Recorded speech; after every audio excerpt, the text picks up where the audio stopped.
Orai bai mote, orai bai na malewo iyo. Rai mote iyo. Oh ina lewo, mama ina malewo iyo. Rai mote iyo. Orai bai na malewo iyo. Rai mote. Je m'appelle Lamine Saron. Bon, je dirige l'école football Colleré. Colleré se trouve au Sénégal, dans la région de Thiès, plus particulièrement sur une commune qu'on appelle Joal Fadiouth. Donc l'école de football a été créée en 2009. Pourquoi on a créé l'école de football?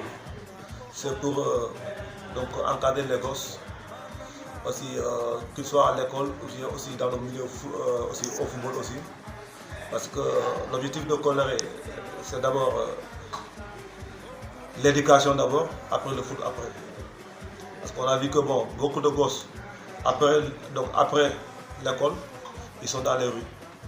Donc l'idée nous est venue de les regrouper après les écoles pour pouvoir les éduquer sur le milieu sportif.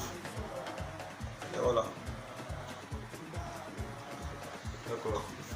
Merci pour cette question. Donc la deuxième question que je vous pose, quelles sont vos ambitions pour le football local? Quelles sont vos ambitions? Donc nos ambitions d'abord pour le football local, c'est d'ailleurs bon, la première ambition d'abord, c'est d'abord la réussite des gosses. Alors coup sûr que tous les gosses ne pourront pas être des footballeurs. Mais d'abord, essayer d'abord de les suivre à l'école. Parce que c'est bon, d'abord la priorité numéro 1. Après maintenant, c'est comme que je l'ai dit tout à l'heure, après maintenant c'est le sport. Maintenant, comme je viens de dire que eux tous ils ne pourront pas être des footballeurs, c'est d'abord on doit d'abord construire d'abord la personne. Donc après maintenant, où qu'il puisse aller maintenant, il pourra maintenant se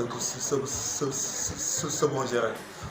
Aussi, l'autre ambition numéro 2 aussi, bon, c'est de faire maintenant de cette école-là un grand centre pour qu'on puisse avoir aussi vraiment des professionnels comme des Sadio Mané. D'accord. Donc, est-ce que vous recevez des aides ou bien des collaborations municipales ou bien des collaborations au niveau de la fédération, quelque chose comme ça? Bon, malheureusement, ce n'est pas le cas, on ne reçoit aucune subvention. Bon, nous travaillons avec les moyens de bord. Bon, on paye, donc aussi avec l'aide de certains parents aussi, parce que comme les moyens ne sont pas là, nous sommes obligés d'aller voir aussi quelques bonnes volontés pour qu'ils puissent nous aider par rapport au matériel, surtout ballon, dossard, pour coupelle, etc. quoi. Mais franchement, pour vous dire que vraiment, nous travaillons dans des conditions difficiles.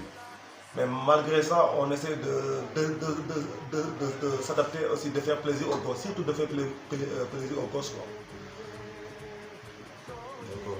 Donc cette question va être posée sur l'encadrement. Comment se fait l'encadrement au niveau de l'école de foot? Est-ce que c'est vous seulement qui préoccupez des gens, mais est-ce qu'il y a d'autres gens qui vous aident dans le travail? Bon, d'abord, si on dit encadrement, d'abord, il faut d'abord s'instruire. Aller d'abord s'instruire. Donc avant de venir d'ouvrir l'école de football, on a fait aussi notre formation et on continue aussi de faire notre formation. Je suis encore appelé par mes frères, parce qu'on est en nombre de 5 encadreurs. Donc cela veut dire que dans chaque catégorie minimum, on a un encadreur par catégorie.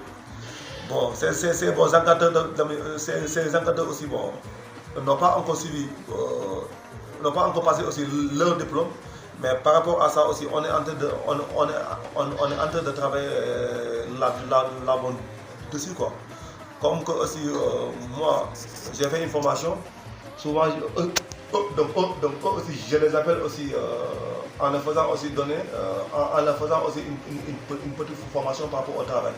Mais bon, le travail, c'est un travail cohérent, un travail aussi bien organisé parce que chaque catégorie aussi, j'ai donné un programme pour chaque catégorie et aussi je suis ce programme-là. Donc, vous pouvez dire quoi donc, du football au niveau des joueurs? Qu'est-ce que vous pouvez dire du football au niveau des joueurs? Bon, le football au niveau des joueurs, je peux dire qu'on est beaucoup en retard par rapport aux autres hommes. Parce que malheureusement, à Joal, le football n'est pas pris au sérieux. Bon, dans un sens, hein, au sérieux, dans un sens. Hein, parce que si je le dis, c'est pour des raisons.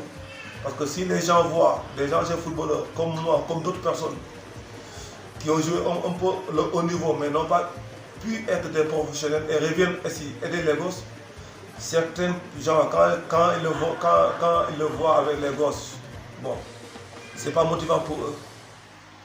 Certains gosses aussi n'ont pas aussi beaucoup d'ambition parce que, comme je viens de dire, ils n'ont pas vu le fruit mûr des travail des bons anciens, quoi. Ce qui nous manque à Joal, c'est d'avoir des professionnels. Si on avait un seul professionnel à Joal, il y a énormément de bons talents qui sont là en train de dormir. Mais malheureusement, c'est ce que je viens de dire qui nous handicape. Mais par rapport à ça, cela ne nous décourage pas. Cela aussi nous pousse aussi cela aussi nous remonte le moral. Nous pousse aussi à redoubler d'efforts aussi pour travailler, pour être motivé aussi pour qu'on puisse atteindre notre but. Le but c'est quoi? C'est au moins d'ici peu de temps, nos gosses puissent aller en Europe, un peu partout dans le monde, être des professionnels. Pas tous, mais les uns vont être des professionnels, les autres aussi vont réussir aussi dans les études, quoi, pour aussi être pourquoi pas, des médecins, des fonctionnaires, etc. D'accord. Donc, quelles sont les différentes catégories de votre école? Dans l'école de football, on a les poussins d'abord, appelés les pipis, les pipis, les benjamins, les U15, qu'on appelle les minimes, les cadets aussi, et plus maintenant, les cadets ce sont les U17, U17, et plus maintenant les juniors qui sont les U19, quoi. U19 et U18, quoi. Voilà les différentes catégories qu'on a ici à l'école de football, quoi. D'accord. Donc, ma question est la suivante. Donc, quel message aimeriez-vous donc vous faire passer pour le monde du football? Bon, le monde du football, le message que je voudrais lancer, c'est un seul message. Hein. Nous sommes à la recherche des partenaires d'Europe pour qu'on puisse créer ici au niveau de Joal de grands centres de formation, comme les centres de formation qui sont ici donc au Sénégal. Je peux citer, il y en a deux. Les meilleurs centres de formation, il y a Génération Foot plus Jamba. Nous aussi, on peut avoir, ces bons centres-là. Parce que quand on aura ces centres-là, on pourra maintenant intégrer nos gosses. À partir de là, maintenant, les gosses seront bien suivis, quoi. Parce que à partir de là, le boss fera l'équipe plus espoir maintenant. Les équipes plus les espoirs. Plus les sports, les gosses seront aussi sur place. Les centres de formation seront les bienvenus ici au niveau de notre école de football, quoi. Vraiment, on appelle vraiment à tous les gens qui peuvent nous aider par rapport à ça. Donc on est là, on les attend à bras ouverts, quoi. Même aussi s'il faut vous aider aussi sur les côtés matériels aussi, dans un premier temps, des équipements, tout ce qui va avec le football, avec l'esport, avec l'éducation aussi des gosses, des livres, des cahiers, etc. Parce qu'aussi on a des élèves aussi, parce que chaque année aussi on organise aussi une fête pour les meilleurs élèves de l'école de football. Parce que là aussi ça sera aussi motivant aussi pour les gosses aussi, à la fin, donc lors de cette fête aussi, de les récompenser aussi devant tous les parents aussi, quoi. Voilà. Ok, merci, M. Zahra.